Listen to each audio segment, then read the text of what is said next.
Wham!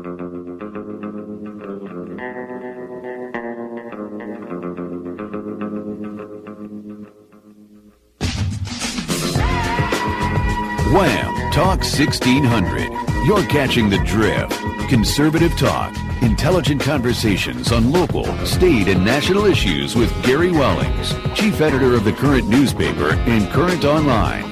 Join in the conversation at 734-822-1600. And now, your host, Gary Wellings. And good Saturday afternoon. Thanks for tuning in to catch our drift. Joining me in studio, Brandon Drake. You know, I just wanted to say off the top of my head, we've become such a wussified nation. Our generation, growing up, we had Clint Eastwood. Today's generation, Neil Patrick Harris. And Bernie Sanders. And Bernie Sanders. That's true. Together. What a vision. Okay. Well, I'm glad you came in, dude. It's been a tough 2 weeks here. I was really serious and kind of blown out the last 2 weeks, man. I went home with bad blood pressure.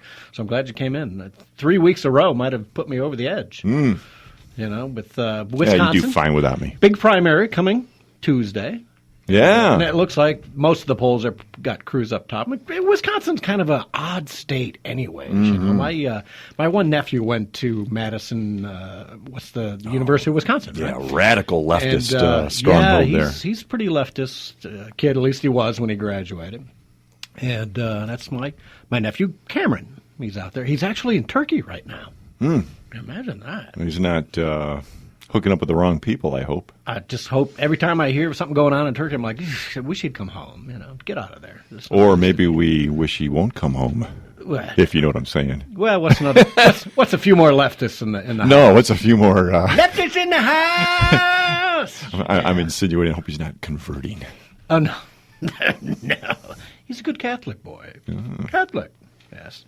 Well, anyways, let's take care of a little business and get that out of the way before we get into our Trump session. Trump.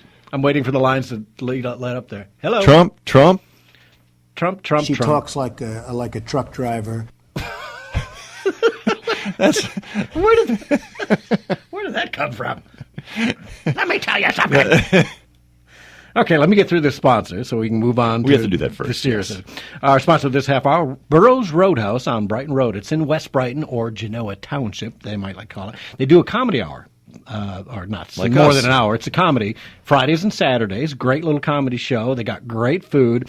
And what I like most about Burroughs Roadhouse is the atmosphere. You know, some restaurants you walk in and you're like, this restaurant, it's really old, been there a long time. It's got the atmosphere. It's a really cool restaurant and bar, and they've got a section in the back, and they got a nice outdoor patio too. But it's a really great place. Coupons galore in the Current. Go to currentonline.com. If you can't get a hard copy, print it out and just tell them Gary said so. He said to bring it in. You heard it on the radio. But you can call them at 810-227-6000, or you can go to burroughsroadhouse.com. That's Burroughs, Burroughs, Roadhouse.com, burroughs-roadhouse.com. So give them a call, see what their specials are, 810-227-6000, or go to thecurrentonline.com and look on in the paper and grab a coupon out of it. Print it off if you have to. Okay? We'll have to go out there one day, dude. It's fun. Go see a comedy show. After what you just showed me before the show, I was laughing. I'll let you buy me dinner. Yes. Okay, so I want to touch base. Matt hit it last hour, too. This Karl Rove, and you guys did, too, with Linda at 12. You know what? The GOP, I don't know what's going on. I'm done with the GOP. I will not send any money to the GOP. I stopped a long time ago. This Karl Rove, and, you know, doesn't he look like a guy from Spectre? Doesn't he, Matt? Looks like Spectre when I see him, you know. Not Jabba the Hutt. He's not that fat yet, but he's certainly reaching that level of evilness. I just can't stand looking at him anymore. It's crazy. He's like Uncle Fester that failed Weight Watchers miserably. He kind of looks like Curly from the Three Stooges, too, when you think about it. Yeah, if you had glasses, there you go. So this whole fresh face thing, and we don't have the same track that Matt played, but I've got another track, and let's play that, Derek. Let's start with track one here. This is Karl Rove talking about the GOP nominations. I think it came from a different site. We got plenty of people who are out there excoriating their political opponents and excoriating Wall Street and engaging in sort of nasty, vicious attacks. But so far we haven't seen the unifier, the person who can bring us together. Okay, so obviously aiming that at Trump for the most part, I think, with the excoriating taxes. Though Ted Cruz now falls in that category, too. I mean, between the two of them, these guys are just killing each other. And, between the two of them, we said last week on the show, they've got like 80% of the delegates. And so for me, I'm not real happy with Ted right now, but I'll still vote for him. Mm-hmm. He is kind of an outsider. He's not really an outsider, but I believe that he's got the right things in place maybe to change it. I hope. I could be dead wrong. He could be a liar. Trump could be a liar. They could both be liars. I don't know. Do we trust him? I don't know. If I have to bet, it should be one of those two. But if one of those two guys does not come out of this convention as the nominee, I'm done. I don't think I can even vote for Kasich, to be honest with you. I think it will show how corrupt the system is. Well, and I said this on the American Dream to be the devil's advocate. I don't necessarily disagree with you. However, if neither of the candidates has the 1237, then you should follow the rules per the GOP party, right? And the convention rules. Because if you make an exception and say, well, Trump or Cruz, you're close enough to the 1237, so we don't want the electorate to be feeling like they were robbed or cheated, and we don't want that perception, so we'll just make an exception for you and give it to you. Yeah. No, I would expect, though, as like in any caucus, the Cruz and the Trump people should be looking at each other and say, all right, what kind of a deal can we cut for a ticket to get this put together? Because I tell you what, Livingston County and Washtenaw County GOP people, those of you that are going to delegates, I am going to hold you accountable. I'm going to work with Jimmy. I'm going to find out who did what, and I'm going to put you on the front page of the newspaper if you pull a fast one and try and screw Trump or Cruz out of an election. Your votes will be out there, folks, and I'm going to put you on the front page of the newspaper multiple times if I have to. And on this radio show, I'm going to call you. You will never be elected delegate again. I can assure you. Take that as fair warning from me right now. I'm not going to put up with this crap. If you voted for Cruz and you're a Cruz guy, you better stick to it. Pass the first and second votes. And it's the same for Trump, and it's the same, even for Kasich, whatever.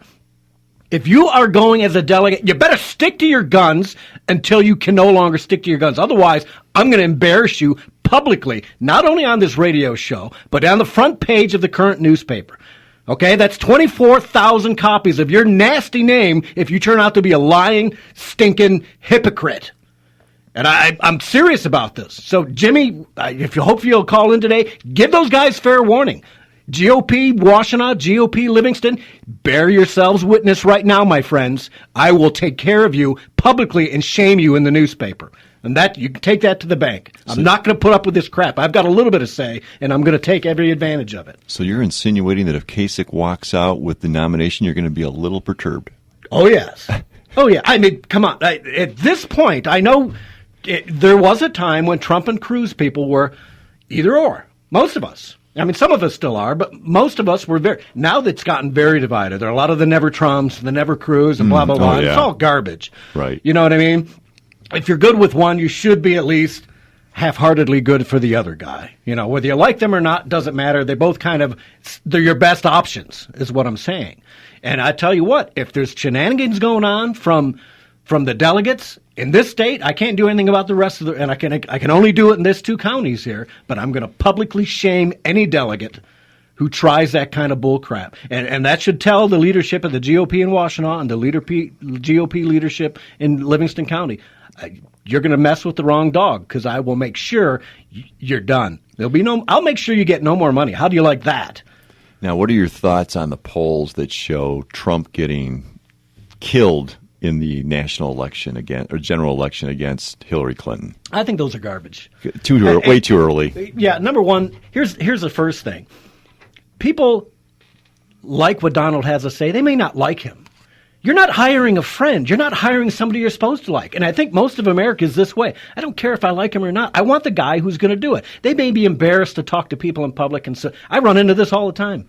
Yeah, if you ask them one-on-one, alone, they'll say it.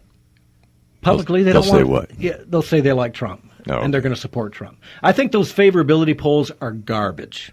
I think they're complete garbage, because there's no way people like Hillary Clinton. I don't know who's playing what games with those favorability ratings. Stick it in your pants pocket for all I care because it's garbage. Yeah, and I would add on to that even if they are accurate and legitimate at this point in time, they will change so dramatically as time goes on and we get closer to November. Right. Well, let's take a quick call from Jimmy. Jimmy, welcome to the show. I'm glad you called in. Yeah, I was on hold while you were ranting there. Jimmy, you should have saw him too, man. I like this Gary. He gets fired up. So Jimmy, make sure you pass that on to your fellas down there. Have you noticed, is some of this going on? Because I know you're getting close. Yeah. There's political maneuvering going on now. And to be fair, this is okay. Hey, Callie is shilling for, Kasich. He wants to get his delegates that will vote for Kasich on the second ballot because then it's wide open. And that is a normal thing. That is really not that big of a deal. I'm doing the exact same thing for Trump. I'm trying to elect delegates to go to the national convention that will vote Trump all the way through the fourth ballot. It's part of the chess game, so I don't have a problem with that. But what Karl Rove is talking about is basically fraud. You are these states, every state has spent taxpayer money to print ballots, hold elections, paid people to run the elections. I mean, we're talking about millions of dollars that have been spent on these primaries, and now you're going to say, oh, that doesn't count? No. You can't do that, and there will be a riot, a walkout. It'll destroy the party completely. Well, good, and maybe it's time, Jimmy, because you know what? I've had it up to here with the GOP and this garbage like Karl Rove and Bill Kristol saying they're going to run a third. Knock yourselves out, you douchebags! You want to run a third-party candidate because you're not happy with Cruz or Trump? Go ahead, make my day. Jerry Doyle had a guest from Reason Magazine on his show, and he says that it just hasn't been formalized yet. But the Republican Party, it is split. It's split. It's basically two parties. It's just that the formalization hasn't occurred yet. What do you think about that? Yeah, well. Oh, yeah, he's right. That it is. You have a libertarian / conservative, whatever that means, wing. And then you have your neocon wing, and then you have your these people, the Dick DeVosses of the world, that are just a bunch of mediocre the douchebag wing liberals. They're just liberals. They just want to stay in power the here. Douchebag party, and somehow we threaten that. The Tea Party threatens it. The Libertarians, us and the Campaign for Liberty, we threaten all that. And well, Jimmy, you let me know if there's anything we can do to bring public pressure on any of those people at the GOP in Washtenaw County or at the state level or anything else. You let me know. I will be here for you. Brandon will be here for you. We'll make sure things are done. You know what I mean? Yeah, I will do that. And you got to remember too, if they don't vote the way that they are pledged on the first ballot, then the person that held those, let's say, if I'm Trump and you're my delegate, you're pledged to me, and you vote for Kasich on the first ballot, that's an open. I can find out how you voted.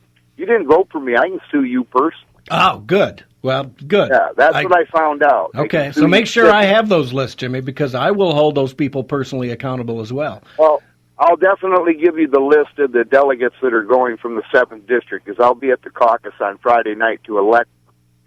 And that's what I'm trying, and believe me, I'm trying to do the exact same thing Brian Calley's doing. So let's not get mad at Calley or the Kasich people for doing that. That's just part of the chess game, and that's what makes this a fun process in reality. Yeah, I like this kind of controversy. I enjoy it because it's a lot of fun. It's a lot of maneuvering, a lot of talking, and getting to know people. It's all fun until Kasich gets in, right? And I will, Jimmy, what you just said, Trump has brought that curiosity to the whole process that people never would have paid attention to before, and I don't think we've ever had this much of a circus almost that creates an interest in learning how this archaic process really works at the convention level, the delegates and caucuses, and before people just, it's like, okay, you have the primary, and who won that state? Okay, and then you have your nominee, and that's it.